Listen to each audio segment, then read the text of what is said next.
Vamos iniciar o 5º bloco da videoaula sobre o Simples Nacional com relação às alterações que foram trazidas pela Lei Complementar número 147, publicada agora em 8 de agosto de 2014. Vamos iniciar esse bloco falando do Cadastro Nacional Único. A lei ela estabeleceu o seguinte: será criada a Base Nacional Cadastral Única de Empresas e a Identificação Nacional Cadastral Única corresponderá ao CNPJ, Cadastro Nacional da Pessoa Jurídica, que é o identificador fiscal utilizado pela Receita Federal do Brasil. Todas as inscrições federais, estaduais e municipais serão substituídas pelo CNPJ.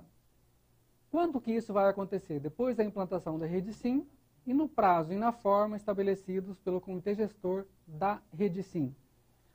O que é importante saber com relação a isso? Na verdade, hoje nós temos o CNPJ e temos as inscrições estaduais e municipais no âmbito fiscal. A lei estabeleceu que essas inscrições, paulatinamente, a médio prazo, vão ser extintas. Então, é importante que os estados e municípios, isso vai demorar, eu estimo que cerca de 5 anos para que isso aconteça na prática, os estados e municípios vão ter que adaptar os seus sistemas para que aquela chave que chama o cadastro do contribuinte deixe de ser a sua inscrição estadual ou municipal e passe a ser o CNPJ. Isso vai exigir adaptações nos sistemas de estados e municípios, vai exigir também adaptações no CNPJ, porque tem algumas necessidades que o cadastro do estado e o cadastro do município precisa e o CNPJ vai ter que atender a essas necessidades. Quando que isso vai acontecer na prática? Nós temos os integradores estaduais, que já existem, muitos estados já têm os integradores estaduais, que integram a junta comercial do estado com a Secretaria de Fazenda, a Secretaria de Finanças dos municípios, com os órgãos de licenciamento ambiental, de saúde, de qualquer licença que seja necessária, Corpo de Bombeiros, qualquer licença que seja necessária para que a empresa venha a funcionar. Então, a integração desses órgãos em âmbito estadual é feita pelo que nós chamamos de integrador estadual, que está sob o comando da junta comercial de cada estado. Esse integrador estadual vai se integrar ao integrador nacional, que é gerenciado pela Receita Federal do Brasil. Então, nós teremos em funcionamento o que nós chamamos de Rede Sim, que é a rede que trata da inscrição, alteração, baixa e funcionamento de todas as empresas em nosso país. Todo esse processo é gerenciado pelo Comitê Gestor da Rede Sim, que é um comitê que é formado por vários órgãos, Receita Federal, Estadual, e é comandado, gerenciado pela Secretaria da Micro e Pequena Empresa da Presidência da República. Então, as resoluções desse comitê é que vão ditar o ritmo dessas mudanças e que, ao final, quando estiverem funcionando esses integradores na plenitude, é que vai, então, se estabelecer esse prazo para que, em um dia, em determinada data, passe a valer só o CNPJ como chave de cadastro, tanto em nível federal quanto estadual e municipal. É importante que nós saibamos disso já, para que nós nos preparamos para essa realidade no futuro. Baixa de empresas é uma novidade muito significativa, né? Poderá haver a baixa mesmo com pendências ou débitos tributários a qualquer tempo. A baixa de empresas, na verdade, é um tabu no âmbito fiscal, né? Não se baixa empresa com débito. Para baixar a empresa tem que ter CND da Receita, CND do Estado, CND do município, né? Não pode ter problema nenhum para baixar a empresa. É um paradigma que vem desde sempre. Muitas vezes, uma empresa passa a sua vida inteira sem ser fiscalizada, né? E quando pede baixa, vai fiscalizar para ver se não deve, se não tem débito com o fisco. Então, esse paradigma está sendo quebrado pela Lei Complementar 147. E é importante que se diga que esse dispositivo, ele não está restrito à microempresa e empresa de pequeno porte. É qualquer empresa, qualquer tamanho de empresa. Isso vale para MEI, para microempresa, empresa de pequeno porte, médio e grande porte, todos os portes. Então, quer baixar? Pode baixar. Só que tem uma consequência. Qual é essa consequência? Todos os débitos existentes ou que porventura existam, que venham a ser constituídos pelo fisco, né? eles vai ter responsabilidade solidária dos sócios.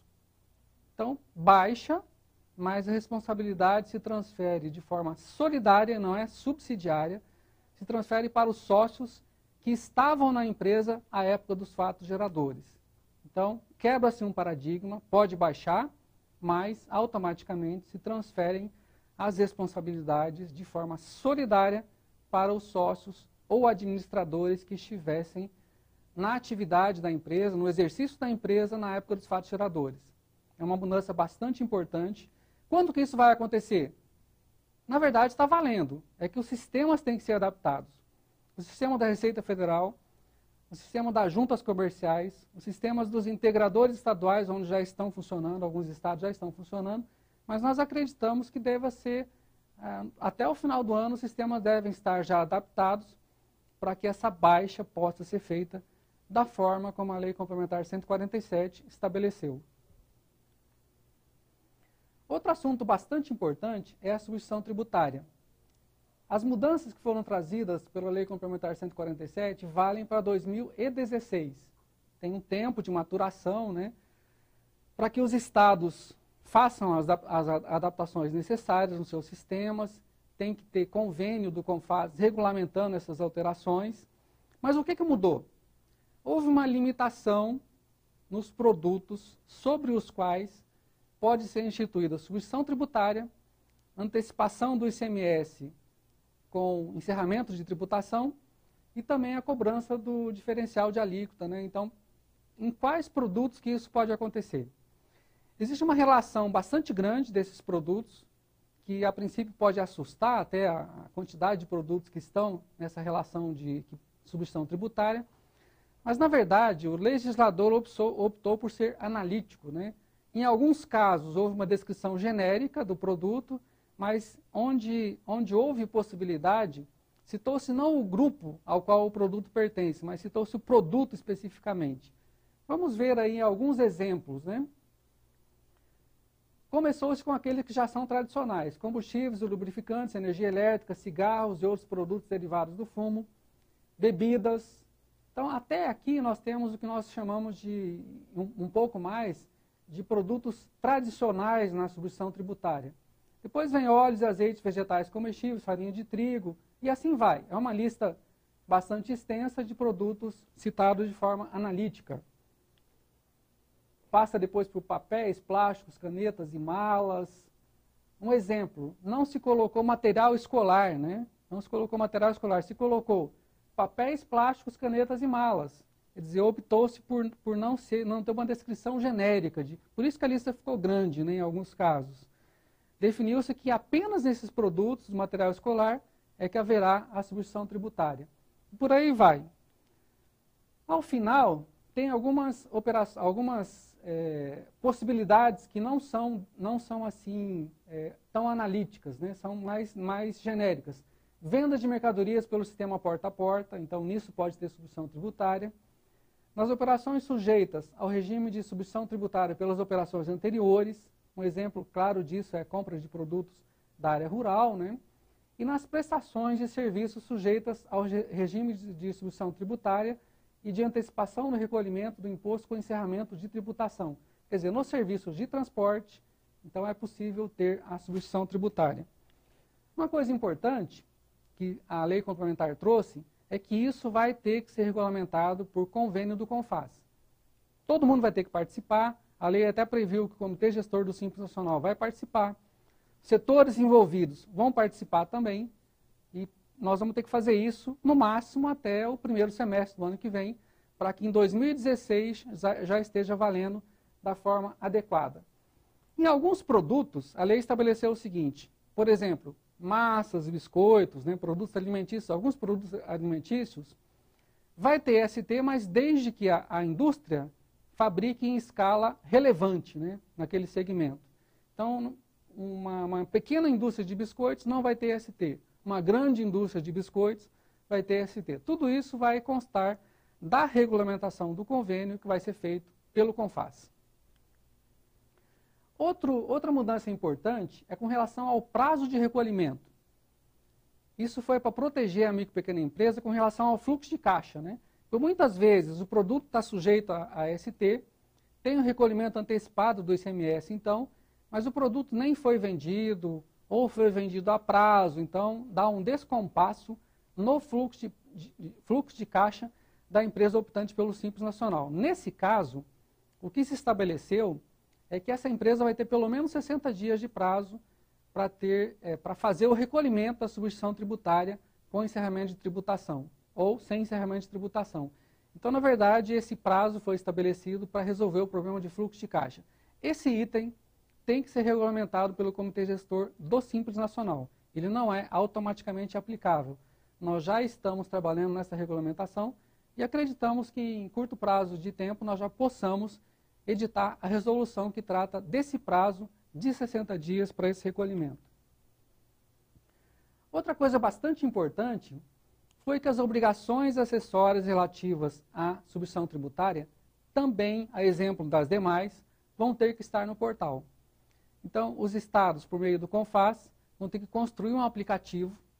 Esse aplicativo vai ter que ser gratuito, fácil de utilizar, né? E vai ter que estar no portal do Simples Nacional, e com esse aplicativo, a empresa que tiver que recolher valores a título de substituição tributária vai fazer o cálculo no portal, vai emitir a guia de pagamento no portal e, com isso, seu trabalho vai ser facilitado. Porque a ST ela tem o problema, tem dois problemas. O problema do desembolso em si, quer dizer, o problema financeiro, mas também o problema da dificuldade de administrar, de gerar guia, de fazer os cálculos, né? Então, isso vai ser resolvido. A lei estabeleceu que esse aplicativo, a partir de 2016, vai ter que estar no portal do Simples Nacional.